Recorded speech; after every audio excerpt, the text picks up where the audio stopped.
बात आजादी के कुछ समय बाद की है, जब रैना गांव के लोग प्रकृति की गोद में बसे एक सुंदर से गांव में रहते थे और हर तरफ खुशहाली थी।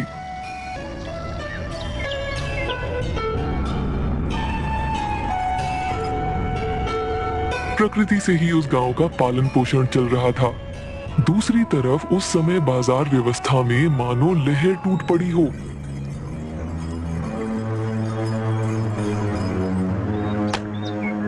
ज्यादा से ज्यादा जंगलों की कटाई हो रही थी ताकि लकड़ी की मांग को पूरा करा जा सके।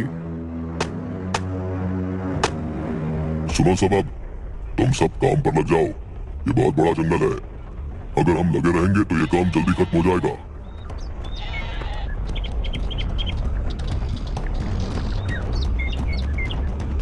ये क्या, ये सारे लोग हमारे जंगलों में क्या कर रहे हैं?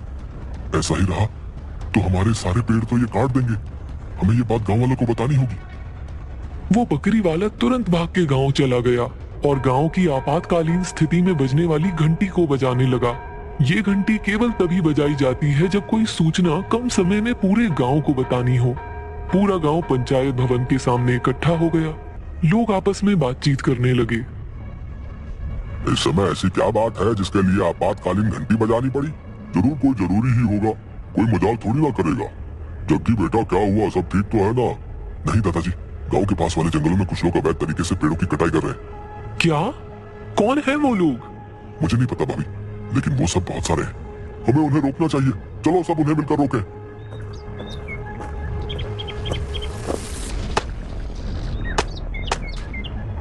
क्यों भाई, हमारे जंगल को क्यों काट रहे हो? पेड़ों को काटना बंद करो।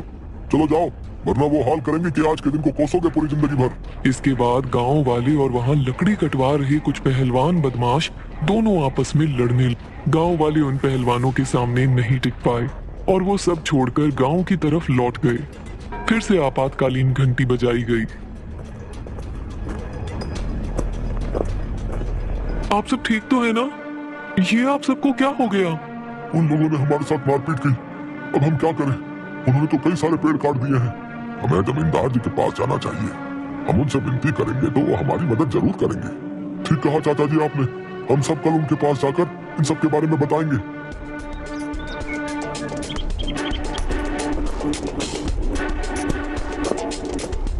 अगली सुबह सभी एक साथ जमींदार के पास पहुंचे। आप सब यहाँ? अब प्रणाम जमींदार साहब। प्रणाम। कहो कैसे आना हुआ? जमींदार साहब, कुछ पहलवान हमारे गांव के जंगलों को काट रहे हैं। बहुत ही ताकतवर हैं। हम अकेले उनका सामना नहीं कर सकते। आप सब चिंता मत करिए, मैं देख लूंगा उन सबको। जमींदार ने कुछ लोगों से कहा, जाओ और उन लोगों को पकड़ लो जो हमारे जंगलों को काट रहे हैं। आप सब अब बेफिक्र होकर घर जाइए। मेरे होते हुए फिक्र मत करो। आप सब अब चिंता मत करो। जमींदार जी ने कहा है ना, वो सब ठीक कर देंगे। इसलिए अब सब अपनी चिंता त्याग दो। उसके बाद सभी अपने कामों में लग गए। एक दिन गांव का एक आदमी जंगल के रास्ते से अपने घर आ ही रहा था कि तभी वो देखता है कि कुछ लोग पेड़ काट रहे हैं। वो ये बताने के लिए तेजी से गांव की तरफ भागता है और बिरजू से मिलता है। क्या हुआ किशोर? भैया, कुछ लोग जंगल को फिर से काट रहे हैं। क्या? लगता है फिर से जमींदार साहब को बताना होगा। ये लोग ऐसे नहीं सुधरेंगे। इसके बाद बिरजू जमींदार साहब के घर पहुंचा। प्रणाम जमींदार साहब, जंगल में फिर से वो लोग पेड़ काट रहे हैं। तुम्हें कैसे पता? वो आज ही किशोर जंगल के रास्ते घर आया था, तब उसने देखा। उसने जैसे ही ये बात मुझे बताई, मैं आपके पास आ गया। मतलब तुमने ये बात किसी को नहीं बताई? मुझे जैसे ही इन सब के बारे में पता चला, मैं तुरंत आपके पास आ गया। इसलिए किसी को बताने का वक्त ही नहीं मिला। आप जल्दी से उन्हें पकड़ लीजिए। मैंने उसे कह दिया है कि वो गाँव वालों को ना बताए। वो लोग इस वजह से फिर से चिंता में आ जाएंगे।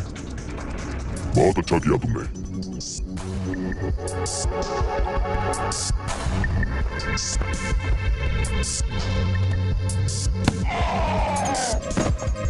मेरा काम खराब करेगा। सबके सब ध्यान से सुन लो। उस किशोर को गांव में ढूंढो और जहां भी मिले उसका भी काम तमाम कर दो। जाओ जल्दी। अगर गांव वालों को पता चल गया तो लेने के देने पड़ जाएंगे। अब जाओ यहाँ से। कितना समय हो गया है, वो अभी तक आए ही नहीं। क्या हुआ माँ? पिताजी कहाँ हैं? पता नहीं बेटा, चलो तुम सो जाओ, वो आ जाएंगे।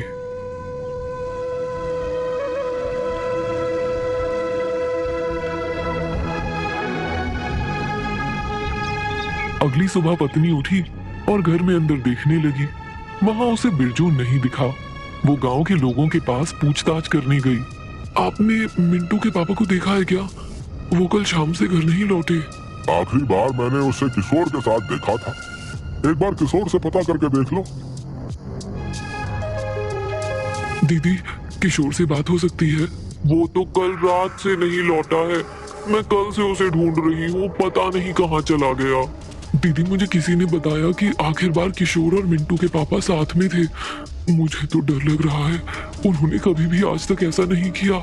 जहाँ भी जाते थे मुझे बता के जाते थे। मैं कहती हूँ हमें गांव में सबको बता देना चाहिए। हाँ, मैं अभी सबको ये बता देती हूँ।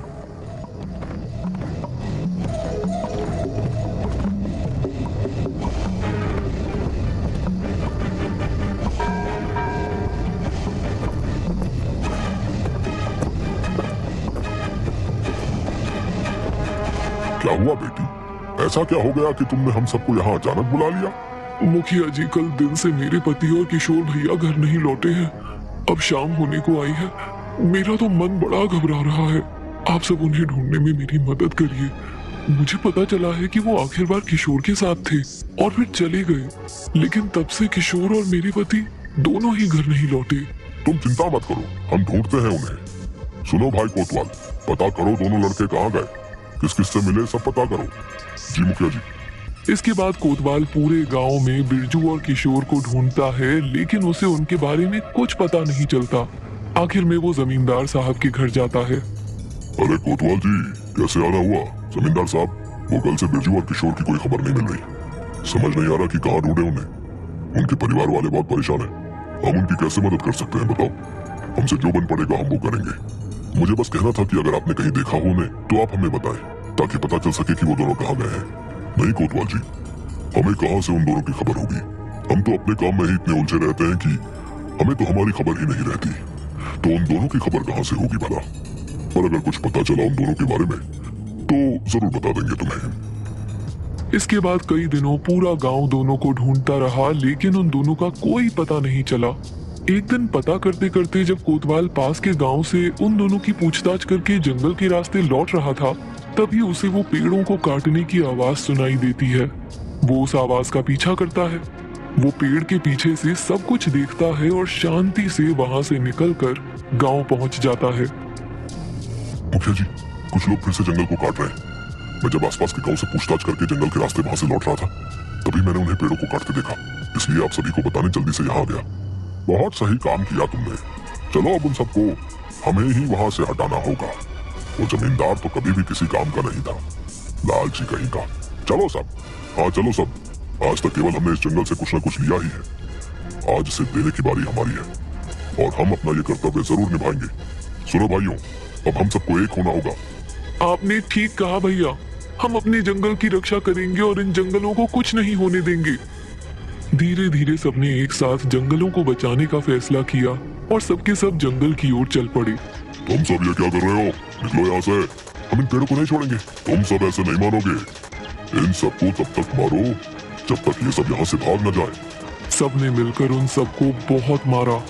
बुरी तरह मार खाने की वजह से कुछ लोगों ने अपने प्राण वहीं दे दिए। लगता है हमने इन्हें ज्यादा ही मार दिया है। यहाँ से जल्दी चलो, नहीं तो अगर किसी ने हमें यहाँ देख लिया तो मुश्किल हो जाएगी। अब हम क्या करें? अगर हम पकड़े गए तो करना क्या है? घर चलो सब, रात को वैसे भी जंगली जानवर आकर इन्हें खा जाएंगे। उठो मेरे बच्चों। वन देवी ने अपने हाथ को एक टहनी में बदला और टहनी में अचानक से एक फूल का रस निकालकर उन सब के मुंह में थोड़ा थोड़ा डाल दिया। उठो मेरे बच्चों। सबको धीरे धीरे होश आने लगा और घाव भी ठीक होने लगे। आप कौन है देवी? मैं वन देवी हूँ। इन वनों में मेरे प्राण बसते हैं और तुमने अपने प्राणों की परवाह ना करते हुए मेरे प्राणों के लिए अपने प्राण तक दांव पर लगा दिए। अब ये लड़ाई तुम अकेले नहीं लड़ोगे। तुम्हें जब जब प्रकृति की जरूरत होगी, प्रकृति स्वयं ही तुम्हारी मदद करने आ जाएगी। उसके बाद वो गायब हो गई। कुछ देर बाद जमींदार और उसके आदमी वहां पहुंचे। तुमने उन सबको वहां क्यों छोड़ा? अगर किसी को पता चल गया तो खामखा हंगामा खड़ा हो जाएगा। वहां पहुंचते ही सबको चलाना है, समझे? कहाँ छोड़ा था तुमने उन्हें? बस थोड़ा और आगे, वो सब वहीं पड़े होंगे। अगर जंगली जानवरों ने उन्हें नहीं खाया होगा तो। यही जगह थी मालिक। कहाँ है वो सब? मालिक लगता है उन सबको जंगली जानवर ले गए।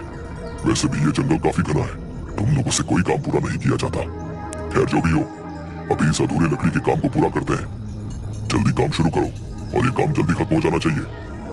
पहलवान ने कुल्हाड़ी से जैसे ही काटना शुरू किया, रुको, तुम सब जिंदा हो, मार दो इसे।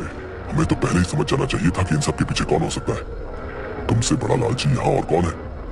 सब सोचते रहे कि तुम हमारी मदद करोगे, लेकिन तुमने हमारे साथ ही धोखा किया। तुम सब तो मूर्ख हो, तुम्हें क्या पता इन सबसे कितना फायदा होता है। तुम तो गरीब के गरीब मरोगे, लेकिन मैं तुम लोगों जैसा मूर्ख नहीं हूँ। मैं जानता हूँ कि पैसे कैसे कमाते हैं, समझे? मार दो इन्हें, कोई ना बचने पाए।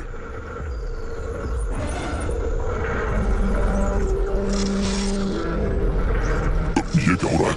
मारो उसे फिर से। छोड़ो मुझे, ये क्या हो रहा है? मेरी समझ से बाहर है। ये पेड़ भला हमें कैसे जकड़ रहे हैं? क्यों छोड़े तुम्हें? बताओ, तुमने छोड़ा इन जंगलों को?